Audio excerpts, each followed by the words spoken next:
बड़ा शोक हुआ, परंतु पीछे वह क्रोध से तिलमिला उठा। उसने यह निश्चय करके कि मैं पृथ्वी पर एक भी यदुवंशी नहीं रहने दूंगा, युद्ध की बहुत बड़ी तैयारी की और 23 अक्षौहिणी सेना के साथ यदुवंशियों की राजधानी मथुरा को चारों ओर से घेर लिया। भगवान श्री कृष्ण ने देखा जरासंध की सेना क्या है, उमड़ता हुआ समुद्र है। उन्होंने यह भी देखा कि उसने चारों ओर से हमारी राजधानी घेर ली है और हमारे स्वजन तथा पूर्ववासी भयभीत हो रहे हैं। भगवान श्री कृष्ण पृथ्वी का भार उतारने के लिए ही मनुष्य का सा वेश धारण किए हुए हैं। अब उन्होंने विचार किया कि मेरे अवतार का क्या प्रयोजन है और इस समय इस स्थान पर मुझे क्या करना चाहिए। उन्होंने सोचा यह बड़ा अच्छा हुआ कि मगध राज जरासंध ने अपने अधीनस्थ नरपतियों की पैदल घुड़सवार रथी और हाथियों से युक्त कई अक्षौहिणी सेना इकट्ठी कर ली है। यह सब तो पृथ्वी का भार ही जुटकर मेरे पास आ पहुंचा है।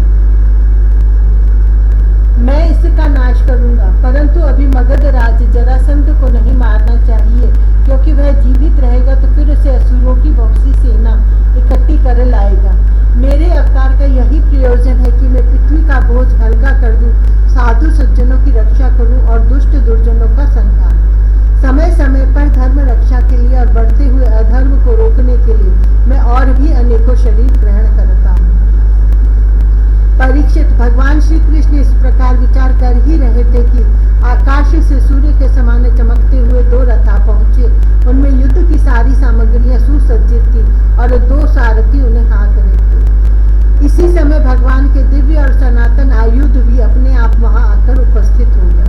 उन्हें देखकर भगवान श्री कृष्ण ने अपने बड़े भाई बलराम जी से कहा, भाई जी आप बड़े शक्तिशाली हैं। इस समय जो यदुवंशी आपको ही अपना स्वामी और रक्षक मानते हैं, जो आपसे ही सनात है, उन पर बहुत बड़ी विपत्ति आ पड़ी है। देखिए यह आपका रथ है और आपके प्यारे आयुध हल मूसल भी आ पहुंचे हैं। अब आप इस रथ पर सवार होकर शत्रु सेना का संहार कीजिए और अपने स्वजनों को इस विपत्ति से बचाइए। भगवान साधुओं का कल्याण करने के लिए ही हम दोनों ने अवतार ग्रहण किया है। अतः अब आप यह 23 अक्षौहिणी सेना पृथ्वी का यह विपुल भार नष्ट कीजिए। भगवान श्री कृष्ण और बलराम जी ने यह सलाह करके कवच धारण किए और रथ पर सवार होकर वे मथुरा से निकले। उस समय दोनों भाई अपने अपने आयुध लिए हुए थे और छोटी सी सेना उनके साथ साथ चल रही थी। श्री कृष्ण का रथ हाँक रहा था दारू। पुरी से बाहर निकलकर उन्होंने अपना 5 जन्य शंख बजाया। उनके शंख की भयंकर ध्वनि सुनकर शत्रु पक्ष के सेना के वीरों का हृदय डर के मारे थर्रा उठा। उन्हें देखकर मगध राज जरासंध ने कहा, पुरुषोत्तम कृष्ण, तू तो अभी निरा बच्चा है। अकेले तेरे साथ लड़ने में मुझे लाज लग रही है। इतने दिनों तक तू न जाने कहाँ कहाँ छिपा फिरता था। मंद, तू तो अपने मामा का हत्यारा है, इसलिए मैं तेरे साथ नहीं लड़ सकता। जा मेरे सामने से भाग जा। बलराम, यदि तेरे चित्त में यह श्रद्धा हो कि युद्ध में मरने पर स्वर्ग मिलता है, तो तू आ, हिम्मत बांधकर मुझसे लड़। मेरे बाणों से छिन्न भिन्न हुए शरीर को यहाँ छोड़कर स्वर्ग में जा, अथवा यदि तुझमें शक्ति हो तो मुझे ही मार डाल।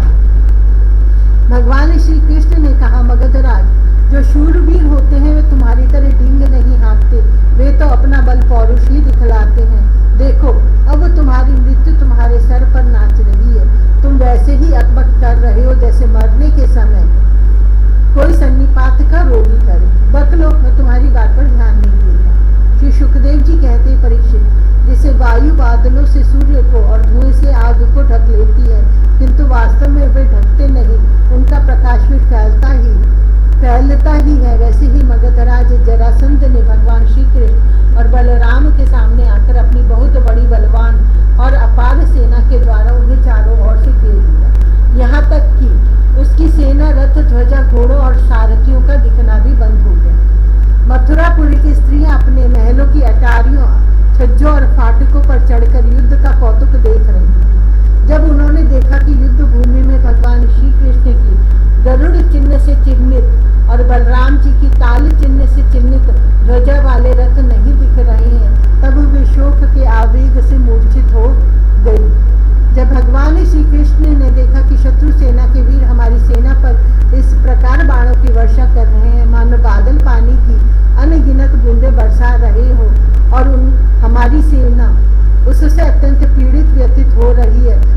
उन्होंने अपने देवता और असुर दोनों से सम्मानित शांग धनुष का टंकार किया। इसके बाद वे तरकश में से बाण निकाले, उन्हें धनुष पर चढ़ाने और धनुष की डोरी खींचकर झुंड के झुंड बाण छोड़ने लगे। उस समय उनका वह धनुष इतनी फुर्ती से घूम रहा था मानो कोई बड़े वेग से अलात चक्र लुकारी घुमा रहा हो। इसी प्रकार भगवान श्री कृष्ण जरासंध की चतुरंगिणी हाथी, घोड़े, रथ और पैदल सेना का संहार करने लगी। इससे बहुत से हाथियों के सिर फट गए और वे मर कर गिरने लगे। बाणों की बौछार से अनेकों घोड़ों के सिर धड़ से अलग हो गए। घोड़े, ध्वजा, सारथी और रथियों के नष्ट हो जाने से बहुत से रथ बेकाम हो गए। पैदल सेना की बाहें, जांघ और सिर आदि अंग प्रत्यंग कट कर गिर पड़े। उस युद्ध में अपार तेजस्वी भगवान बलराम जी ने अपने मूसल की चोट से बहुत से मतवाली शत्रुओं को मार कर उनके अंग प्रत्यंग से निकले हुए खून की सैकड़ों नदियां बहा दी। कहीं मनुष्य कट रहे थे तो कहीं हाथी और घोड़े छटपटा रहे थे। उन नदियों में मनुष्यों की भुजाएं सांप के समान जान पड़ती थी और सिर इस प्रकार मालूम पड़ते मानो कछुओं की भीड़ें लग गई थी। मरे हुए हाथी दीप जैसे और घोड़े ग्राहों के समान जान पड़ते। हाथ और जांग मछलियों की तरह, मनुष्य के केश सेवार के समान, धनुष तरंगों की भांति और अस्त्र शस्त्र लता एवं तिनकों के समान जान पड़ती। ढालें ऐसी मालूम पड़ती मानो भयानक भंवर हो। बहुमूल्य मणियां और आभूषण पत्थर के रोड़ों तथा कंकड़ों के समान बहे जा रहे थे। उन नदियों को देखकर कायर पुरुष डर रहे थे और वीरों का आपस में खूब उत्साह बढ़ रहा था। परीक्षित, जरासंध की वह सेना समुद्र के समान दुर्गम, भयावह और बड़ी कठिनाई से जीतने योग्य थी, परंतु भगवान श्री कृष्ण और बलराम जी ने थोड़े ही समय में उसे नष्ट कर डाला। वे सारे जगत के स्वामी हैं, उनके लिए एक सेना का नाश कर देना केवल खिलवाड़ ही तो है। परीक्षित, भगवान के गुण अनंत है। वे खेल खेल में ही तीनों लोगों की उत्पत्ति, स्थिति और संहार करते हैं। उनके लिए कोई बड़ी बात नहीं कि वे शत्रुओं की सेना का इस प्रकार बाद में सत्यानाश कर दें। तथापि जब वे मनुष्य का सा वेश धारण करके मनुष्य की सी लीला करते हैं तब उसका भी वर्णन किया ही जाता है। इस प्रकार जरासंध की सारी सेना मारी गई, रथ भी टूट गया, शरीर में केवल प्राण बाकी रहे। तब भगवान श्री बलराम जी ने जैसे एक सिंह दूसरे सिंह को पकड़ लेता है, वैसे ही बलपूर्वक महाबली जरासंध को पकड़ लिया। जरासंध ने पहले बहुत से विपक्षी नरपतियों का वध किया था, परंतु आज उसे बलराम जी गरुड़ की फांसी और मनुष्यों के फंदे से बांध रहे थे। भगवान श्री कृष्ण ने यह सोचकर कि यह छोड़ दिया जाएगा तो और भी सेना इकट्ठी करके लाएगा और हम सहज ही पृथ्वी का भार उतार सकेंगे, बलराम जी को रोक दिया। बड़े बड़े शूरवीर का सम्मान करते थे, इसलिए उसे इस बात पर बड़ी लज्जा मालूम हुई कि मुझे श्री कृष्ण और बलराम ने दया करके दीन की भांति छोड़ दिया। अब उसने तपस्या करने का निश्चय किया, परंतु रास्ते में उसके साथी नरपतियों ने बहुत समझाया कि राजन, यदुवंशियों में क्या रखा है, वे आपको बिल्कुल ही पराजित नहीं कर सकते थे। आपको प्रारब्धवश ही नीचा देखना पड़ा है। उन लोगों ने भगवान की इच्छा, फिर विजय प्राप्त करने की आशा आदि बतलाकर तथा लौकिक दृष्टांत एवं युक्तियां दे देकर यह बात समझा दी कि आपको तपस्या नहीं करनी चाहिए। परीक्षित, उस समय मगधराज जरासंध की सारी सेना मर चुकी थी। भगवान बलराम जी ने उपेक्षा पूर्वक उसे छोड़ दिया था। इससे वह बहुत उदास होकर अपने देश मगध को चला गया। परीक्षित, भगवान श्री कृष्ण की सेना में किसी का बाल भी बांका न हुआ और उन्होंने जरासंध की 23 अक्षौहिणी सेना पर, जो समुद्र के समान थी, सहज ही विजय प्राप्त कर ली। उस समय बड़े बड़े देवता उन पर नंदनवन के पुष्पों की वर्षा और उनके इस महान कार्य का अनुमोदन प्रशंसा कर रहे थे। जरासंध की सेना की पराजय से मथुरा वासी भय रहित हो गए थे और भगवान श्री कृष्ण की विजय से उनका हृदय आनंद से भरे रहा था। भगवान श्री कृष्ण आकर उनमें मिल गए। सूत, मागध और बंदी जन उनकी विजय के गीत गा रहे थे। जिस समय भगवान श्री कृष्ण ने नगर में प्रवेश किया, उस समय वहां शंख, नगारे, भेरी, तुरही, वीणा, बांसुरी और मृदंग आदि बाजे बजने लगे थे। मथुरा की एक एक सड़क सड़क और गली में छिड़काव कर दिया गया था। चारों ओर हंसते खेलते नागरिकों की चहल पहल थी। सारा नगर छोटी छोटी झंडियों और बड़ी बड़ी विजय पताकाओं से सजा दिया गया था। ब्राह्मणों की वेद ध्वनि गूंज रही थी और सब और आनंदोत्सव की सूचक बंधनवार बांध दिए गए थे। जिस समय श्री कृष्ण नगर में प्रवेश कर रहे थे उस समय नगर की नारियां प्रेम और उत्कंठा से भरे हुए नेत्रों से उन्हें स्नेहपूर्वक निहार रही थी और फूलों के हार, दही, अक्षत और जौ आदि के अंकुरों की उनके ऊपर वर्षा कर रही थी। भगवान श्री कृष्ण रणभूमि में से अपार धन और वीरों के आभूषण ले आए थे। वह सब उन्होंने यदुवंशियों के राजा उग्रसेन के पास भेज दिया। परीक्षित इस प्रकार 17 बार 23 अक्षौहिणी सेना लेकर इकट्ठी करके मगधराज जरासंध ने भगवान श्री कृष्ण के द्वारा सुरक्षित यदुवंशियों से युद्ध किया। किंतु यादवों ने भगवान श्री कृष्ण की शक्ति से हर बार उसकी सारी सेना नष्ट कर दी। जब सारी सेना नष्ट हो जाती तब यदुवंशियों के उपेक्षा पूर्वक छोड़ देने पर जरासंध अपनी राजधानी में लौट जाता। जिस समय 18वां संग्राम छिड़ने ही वाला था उसी समय नारद जी का भेजा हुआ वीर कालियवन दिखाई पड़ा। युद्ध में कालियवन के सामने खड़ा होने वाला वीर संसार में दूसरा कोई न था। उसने जब यह सुना कि यदुवंशी हमारे ही जैसे बलवान हैं और हमारा सामना कर सकते तब 3 करोड़ मलेच्छों की सेना लेकर उसने मथुरा को घेर लिया। कालियवन की यह असमय चढ़ाई देखकर भगवान श्री कृष्ण ने बलराम जी के साथ मिलकर विचार किया। अहो, इस समय तो यदुवंशियों पर जरासंध और कालियवन ये दो विपत्तियां एक साथ ही मंडरा रही हैं।